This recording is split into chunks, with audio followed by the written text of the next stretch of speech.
இந்த டைம் ஒரே நாள்லேயே 2 மாடு கன்று போட்டுருச்சு. இந்த மாட்டுக்காச்சும் 10 நாள் தான் டைம் இருக்குன்னு நினச்சிட்ருந்தோம்.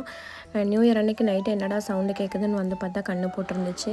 இந்த மாட்டுக்கு 1 மாதம் டைம் இருந்தது, பார்த்தா திடீர்னு கன்று போட்டுருச்சு.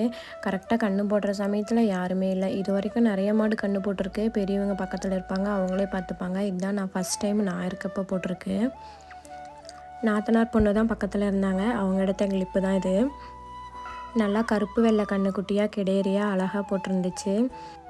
நல்ல வேலை படுத்துகிட்டே போட்டுச்சு. நின்றுட்டு போட்டிருந்தா நான் என்ன பண்ணியிருந்திருப்பேனே தெரியல. சரின்ட்டு கன்று போட்டதுக்கப்புறம் தண்ணி நல்லா வெதுன்னு வச்சுட்டு வந்து ஊற்றினா 3 பக்கெட்டுக்கு மேலே குடிச்சிருச்சு. கொஞ்சம் நேரத்தில் வெயில் வர ஆரம்பிச்சிருச்சு. கன்றுக்குட்டியும் எந்திரிச்சு பாலே குடிக்கல. சரி கொட்டாயில் பிடிச்சி கட்டலான்ட்டு மாட்டை பிடிச்சி கட்டிட்டு கன்றுக்குட்டி நின்றுச்சுன்னா அப்படியே தள்ளிட்டு வந்து விட்டுறலான்னு பார்த்தா அது எழுந்திரிக்கவே இல்லை. அது எந்திரிச்சு பால் குடிக்கவே 1.5 மணி நேரத்துக்கு பக்கமாக ஆயிடுச்சு. அப்புறம் எங்கள் மாமனார் தூக்கிட்டு வந்து மாட்டுக்கிட்ட விட்டுட்டாரு. அப்புறம் கன்றுக்குட்டி பால் குடித்ததுக்கப்புறம் சீம்பால் பீச்சை ஸ்டார்ட் பண்ணியாச்சு. சீம்பால் பீச்சி முடிச்சுட்டு மாட்டை ஃபுல்லாக வந்து கழுவி விட்டுட்டோம். ஒரு மாடு வந்து கன்று போட்டு 1 மாதம் ஆச்சு. இந்த மாடு வந்து 2 மாடு ஒரே நாளில் கன்று போட்டனால மொத்தம் 3 கன்றுக்குட்டி. 3 கலரில் அழகாக இருந்தது. கன்று போட்டு 2 நாளில் வந்து 2 கன்றுக்குட்டிக்கும் கயிறு மாற்றி விட்டாச்சு.